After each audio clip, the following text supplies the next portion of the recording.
I come from a land of paradox.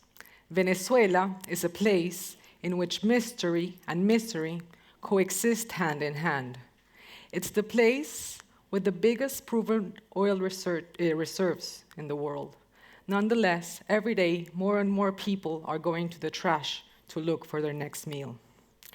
It's also a place in which, before being dispossessed by your cell phone, the friendly Robert might ask you if you wish to keep your SIM card. Venezuela is also a place in which you can never be 100% certain if you will return home at night. You might either be kidnapped, killed, or are just partying really hard into the next day. Making sense of life in such a paradoxical place was always very hard for me. Trying to understand that I existed within so many contradictions drove me to desperate attempts to try to understand the world I lived in.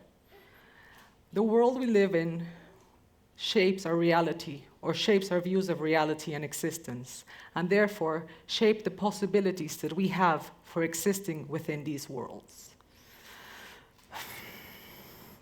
Convinced by the idea that if I understood the place I live within, I could eventually figure out a way of changing it, led me to understand that I could do so by studying the laws that govern that country.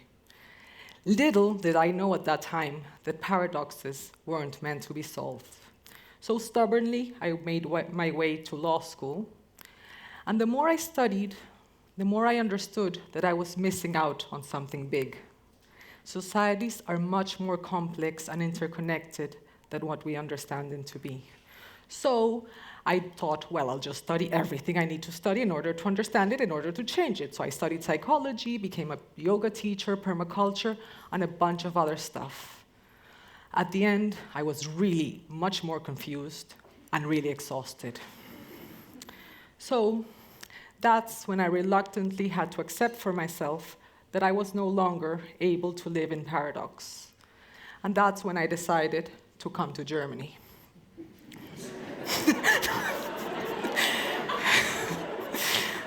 No.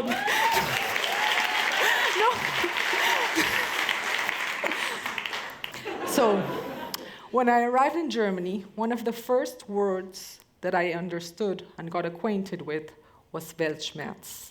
This was a big deal for me. This word made me understand the feelings that I had left back home.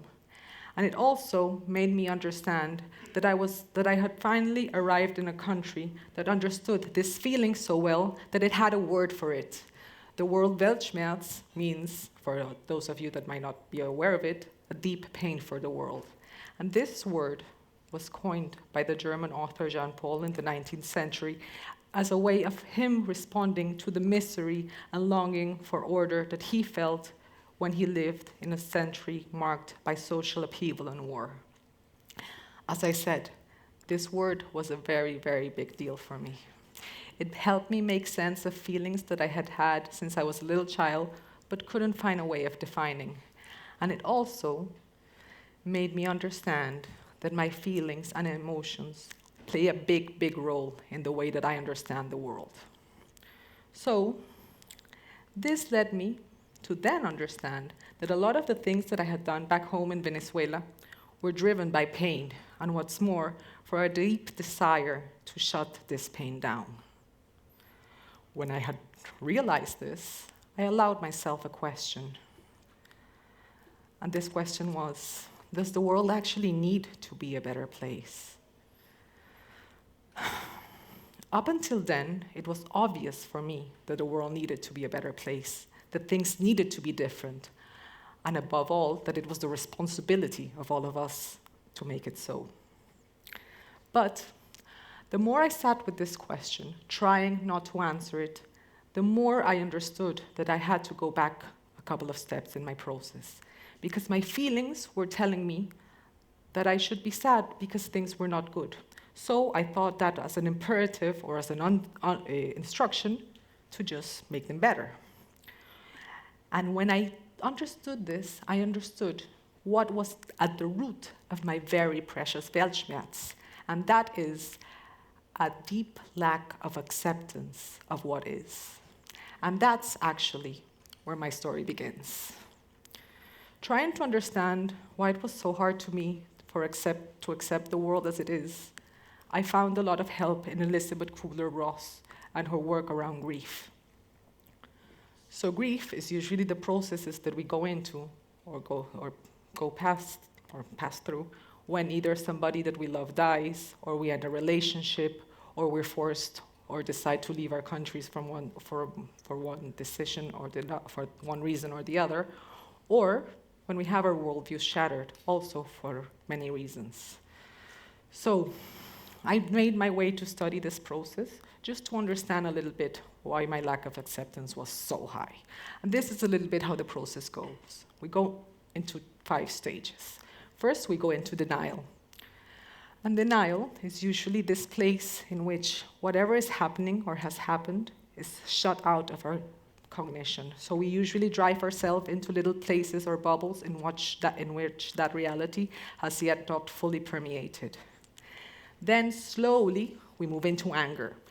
Anger is a little bit better because it means that at least we're allowing the notion of what is happening or has happened to come in, but we use all of our energies to fight against it.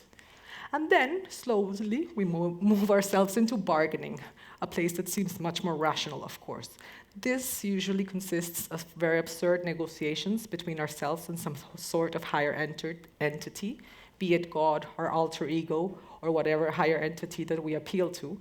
And usually in bargaining, we go into things like, if this person doesn't die or comes back to life, I will become a better person. A lot of us spend a lot of time in bargaining.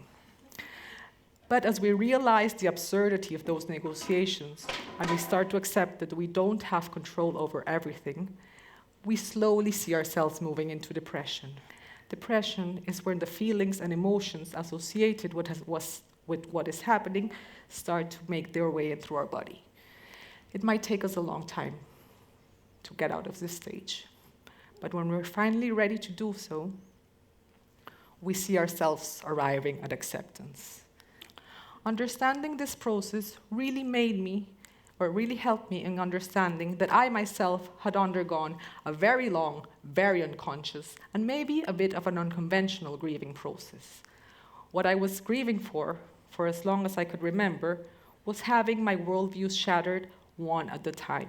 Every time that I understood something about the world, or that the world made sense for me in one way to another, something would happen that would shatter my worldview.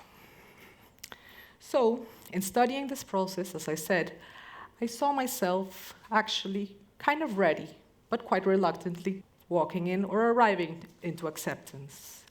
And what I understood by arriving into acceptance is that only when we accept the way things are can we start to drive meaningful change. And don't get me wrong, when I say drive change, it does not mean changing the circumstances of what has happened or is happening. It means changing the way that we understand and we respond to those circumstances. Acceptance does not mean disregarding what is happening, it does not mean ignoring it, and it does not mean resigning to it. Acceptance gives us power. Resignation leaves us powerless. Acceptance means, in some way, acknowledging our desire to fight against what has happened or is happening, validating that desire, but nonetheless re-entering into that reality with a full understanding of what is going on. Acceptance is kind of coming to grounds with what is, or taking out blocks of going into other stages.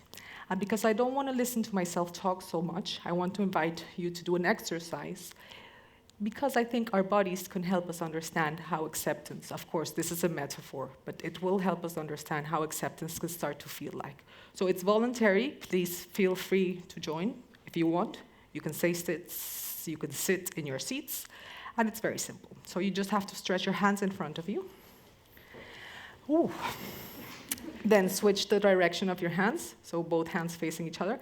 Now the right hand comes on top of the left hand, and then we're going to bring our fingers in.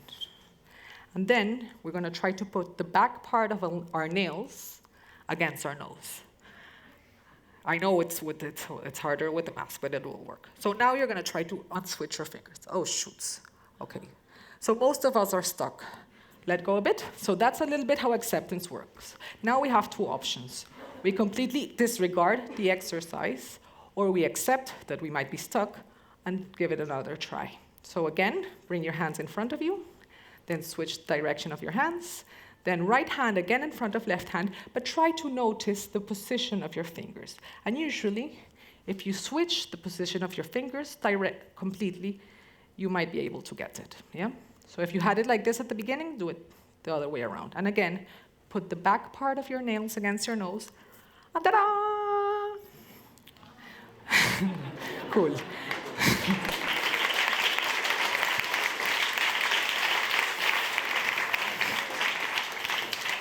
Well, I know that accepting somebody's death is not as easy as this, but this is a little bit of the process that our brains might undergo. And the reason that I'm bringing this exercise is just to show or to invite you to explore what happens when we start to accept where we are at. When we admit that we're stuck or might be stuck, we might just switch another finger. If we admit that the world is a certain way, then we might start to readapt the way that we respond to that. And don't take me wrong, I'm not saying that this is easy. The exercise was just a metaphor. But what I am trying to invite you to do is to understand that when we accept things are, we can re-enter those realities in a different way. And this gives us a lot of power, I believe. And regardless of if you're ready to accept, if you want to accept, I believe that this is a skill or a thinking process, or a process that is going to be helpful for us, especially in these very confusing times. Be it climate change, COVID, Trump, losing jobs, the next recession, or whatever it is that you're fearing, accepting where we're standing allows us to re-enter those realities, or our realities, with a different sense of power. If not to change the way things are, yes, to understand how we respond to them. And amongst the thousands of things I've had to come to accept, I just want to share two with you. And this is because I think many of you might find them dear to you. The first one, which I accept quite reluctantly, is that the older I get, the harder it is for me to lose weight. Sorry. The second one is that as we speak, thousands of species are going extinct. According to the last Wildlife Report 2020, between 1970s and 2016, the population sizes of mammals, amphibians, fish, and birds has reduced in 68%. And human activity and our consumption patterns have played a big role in these numbers. I choose to accept this, and I choose to accept that I too have played a part in this, that my existence on this planet and my consumption patterns have contributed to the death and disappearance of thousands of species. But when I accept this, a new sense of responsibility and possibility comes to me.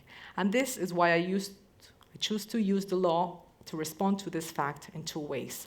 Firstly, by helping businesses understand or reminding businesses that their sole purpose goes much beyond generating profit, that they have a responsibility to the environments upon which they depend.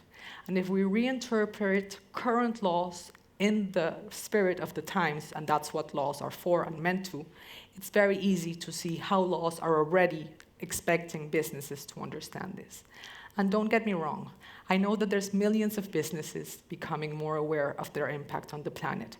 But this is not happening as fast enough as it needs to happen. And therefore, I choose to use the law in another way. And that is, I choose to use the law and support projects that are helping mountains, rivers, ecosystems, and species have legal personality in and on themselves. That means that we humans can go to court on behalf of rivers, and mountains and ecosystems and have their rights defended on their sole basis that they have a right to exist. Because if many of us still think that the planet is primarily for human consumption, then the law can remind us that that is not so, that ecosystems, species, mountains, and rivers have a right to exist on their own basis. And if this is going to sink in via court rulings and judges calling us out, then that's how I decide it makes sense for me to respond to the fact of these extinctions that we're facing. So now, after going through this little talk, I invite you to the question again. Does the world need to be a better place? Honestly, I don't know. I don't know if there is even a right answer to this question. But what I do know, based on experience and by studying the work of thinkers and activists that I admire, is that if any of you believe that things need to be better, that they need to be different, accepting where they are is the place to start driving meaningful change. And now, before ending, I would like to do a little invitation to you, another one. And that is to invite your sense of smell into the conversation. And all of you have a little envelope underneath your seats. I would like to invite you to unwind it or pick it up. So it's pasted on your seats at the beginning. So it's underneath the chair. No, it's pasted underneath where you're sitting. Yeah. So where you're sitting, there's a little, just underneath your chair. It's pasted on the bottom. Yes. Okay, if you have a neighbor that has not gotten it, please let them know where it is. Okay, cool. And now I would like you to first listen to me 1 second. Please don't read the paper if you have not done so already. What I want you to do now is to smell the paper and close your eyes and just smell the little piece of paper that I gave you. You can read it later. The message is for you just to take home. So if you open the envelope and take out the little piece of paper, then you can smell it. Yeah, you have to open the envelope, take out the paper, and smell it. Just close your eyes and go with that smell. And now, I just want to leave you with one idea. This is a little bit how acceptance might start to feel. When we come into our bodies, we just kind of reconnect with the way things are. And by doing so, I just want to come back to, if accepting the way things are, in order for us to be able to changing, seems like a paradox, and that seems a little bit uncomfortable or confusing, then that's what I want to leave you with. Thank you.